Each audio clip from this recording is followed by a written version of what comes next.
Part 4. What is a distributor looking for? Distributors are usually appointed by the manufacturer, so it is not necessarily your choice who you work with. If you are offered a distributorship, you want to know you will be well supported. You're looking for a manufacturer who will help you grow your business and retailers who will participate in marketing.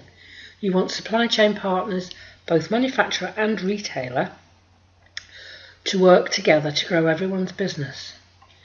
Manufacturers can contribute by providing resources such as display material or media advertising to support the product.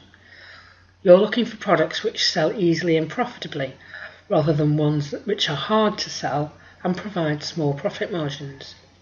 Distributors want customers who ask for a product by name, and this demands strong branding. If you can command a strong margin too, this is a winning combination. The ideal environment for a distributor is often a fragmented market. Lots of small, difficult to reach customers who need a high level of sales service.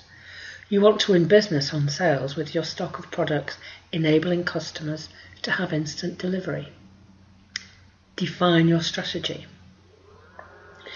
Communication is vital in a distribution channel. You will have a high degree of autonomy, so it is important strategies are properly aligned and focused. Honest, ongoing communication between the parties is the key to reducing conflict and improving sales and marketing effectiveness. Business is fiercely competitive and opportunities for growth are highly prized, so minor issues that are not addressed can quickly escalate into destructive and bitter conflict. It's important to have a clear understanding of both parties' expectations at the outset to avoid misunderstandings later. Strategy should be clearly defined, as should the role each party must play. It's also important to understand the culture, value and systems of each organisation. You should identify exactly how the two parties will work together, who will contribute what. Regular review and assessment are useful for both parties, as joint collaboration of a development plan for the product and market. Regular communication and assessment of the plan should deliver better customer service and satisfaction and improve sales. How should you run your business?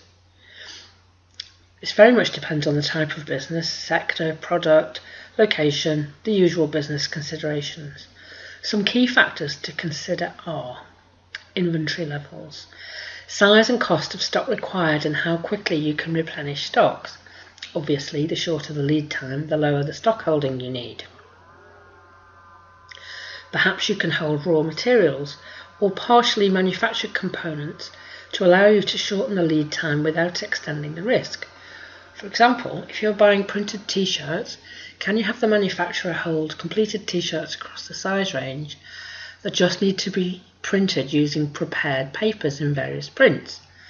This means you need to get the total number of t-shirts in the correct size ratio right, but you can print them according to demand. The most you risk if you estimate the sales ratio of the prints incorrectly is the cost of the printer paper, not the finished stock. Understand the market and customers before you make any purchases. Inventory that can't be sold at a profit is the quickest way to damage your business.